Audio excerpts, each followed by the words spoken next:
अस्सलाम वालेकुम वरहमतुल्लाहि वबरकातुहू।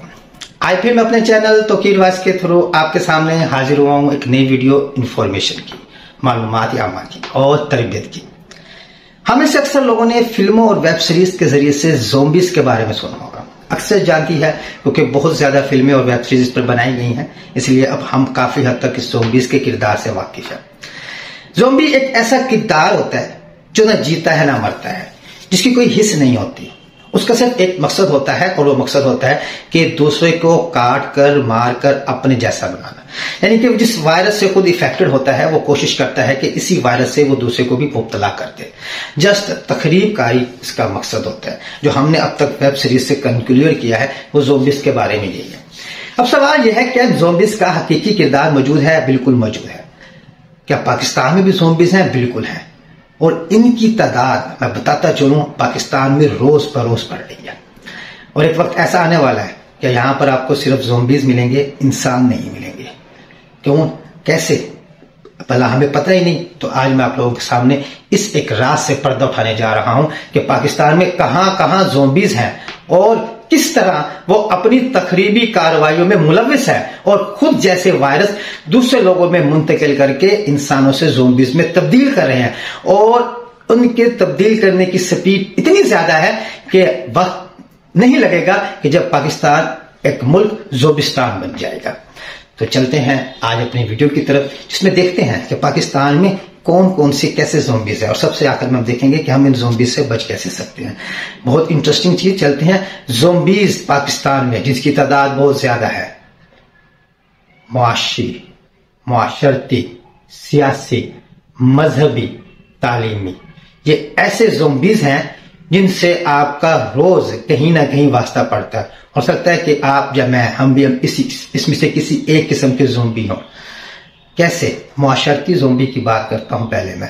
सिंपल सी बात है। देखिए, हमारे मुआशरे में हमारा मुआशरा अफराद का मजमुआ, घर से लेकर मोहल्ला, मोहल्ला से लेकर शहर तक, शहर से मुल्क और सूबे, इन तमाम में हमारा ऐसे लोगों से वास्ता पड़ता है जिनके किरदार बेशक शक्ल ज़ोंबीज वाली ना हो, बेशक वो मुंह से काटते ना हो, लेकिन जबान से वैसे ही काटते हैं। वो वैसे ही अपनी नफरत दूसरे लोगों के अजहान में उंडेल कर अपना वो वायरस मुंतकिल करते हैं। वो वैसे ही उनका एक ही मकसद होता है, खानदान में, शहर में, मोहल्ले में कैसे न कैसे तखरीब कारी को परवान चढ़ाया जाए। तो बताएं, ज़ोंबीज का मकसद भी यही है, उन लोगों का मकसद भी यही है, तो क्या हम उनको ज़ोंबीज नहीं समझेंगे? बिल्कुल ज़ोंबीज समझेंगे।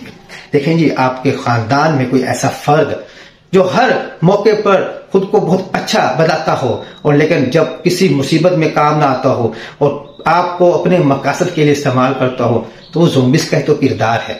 इसके अलावा आपके इर्द गिर्द देखें कई ऐसे अफराद आपको मिल जाएंगे जो खुद बजाते अपने किरदार के लिहाज से इंतहाई बेहुदा इंसान होंगे, लेकिन सोशल मीडिया पर ऐसे एक अच्छे और पाकबाज इंसान बने होंगे कि जिससे फील होता होगा कि इनसे बड़ा पाकबाज ही कोई नहीं। अब वो ज़ोंबीज कैसे हैं? देखें, सिंपल सी बात है कि वो आपके सामने अच्छे बंदे हैं और लेकिन अंदरून खाना अपनी वो जो मकारियां हैं, बदकारियां हैं, उसको करते रहते हैं। यानी कि ज़ोंबीज की तरह सामने से लगेगा कि बेहिस्सा इंसान है, कुछ नहीं कर सकता, लेकिन जैसे वो काटने पे आएगा तो ऐसे काटेगा कि अपने अंदर का जहर आप में क्या कर देगा? मुंतकिल कर देगा।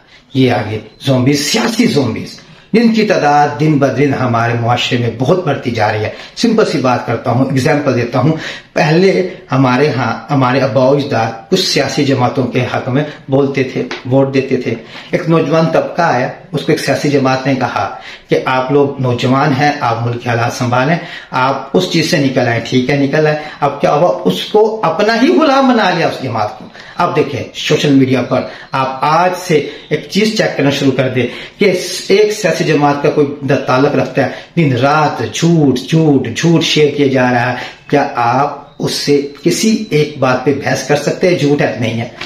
आप कितनी मजाल नहीं, आप करके देखिए, वो फौरन आपके किरदार कुशी करेगा, आपको गालियां निकालेगा, आपको इतना बुरा भला कहेगा कि आप खुद सोचने पे मजबूर हो जाएंगे कि इतना काटेगा कि आप खुद सोचने पे मजबूर हो जाएंगे कि मैंने कौन सी गलती ऐसी की जो इस ज़ोंबी को, मैं इस बेहिस इंसान को, मैं इस बगैर लॉजिकल बात करने वाले इंसान को छेड़ बैठा।